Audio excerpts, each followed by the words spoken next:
কিভাবে রোহিঙ্গাদের ফেরত পাঠাবেন যেই রোহিঙ্গাদের পক্ষে মুসলমানদের পক্ষ থেকে জিহাদ করতেছে আবু আম্মার জুনুনি, যে আবু আম্মার জুনুনিকে আরাকান আর্মি কিছু করতে পারে নাই, যে আবু আম্মার জুনুনিকে মায়ানমারের সেনাবাহিনী কিছু করতে পারে নাই।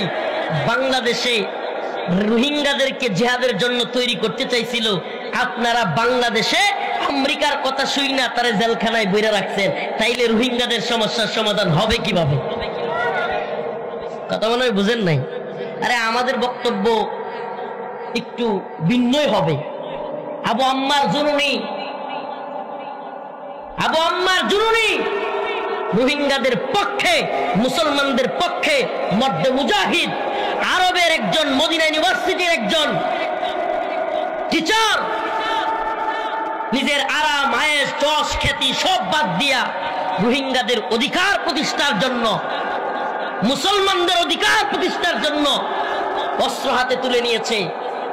৭১ নিজের দেশের পক্ষে যুদ্ধ করবার কারণে মানুষ স্বাধীনতা পক্ষে থাকবার কারণে সে মুক্তিযোদ্ধা, আর রোহিঙ্গাদের পক্ষে মুসলমানদের পক্ষে যুদ্ধ করার কারণে আবু আম্মার জুনুনি হয়ে গেছে জঙ্গি সন্ত্রাসী। অতএব বোঝা গেল আমেরিকা যাকে জঙ্গি বলে, এই তথাকথিত মুসলিম রাষ্ট্র নামদারি এরাও তাকে জঙ্গি বলে। আরে বিশ্বের সবচেয়ে বড় সন্ত্রাসী, বিশ্বের সবচেয়ে বড় জঙ্গি তো হলো আমেরিকা। আপনি কবে বুঝবেন? কবে বুঝবেন আপনি? কে বুঝাবে আপনাকে? ওই আমেরিকার পশ্চিম ওয়েস্ট করেন, ওই পশ্চিমের দালালি করেন, উন্নত রাষ্ট্র। আর এই আমেরিকার কারণে আমার ফিলিস্তিনি মা বোনদের দর্শিত হতে হচ্ছে। আমেরিকার কারণে লিবিয়ায় মুসলমানরা নির্যাতিত হয়েছে। আমেরিকার কারণে আফগানে মুসলমানরা নির্যাতিত হয়েছে। আমেরিকার কারণে ইরাক জ্ঞান বিজ্ঞানের শহর ধ্বংস হয়েছে।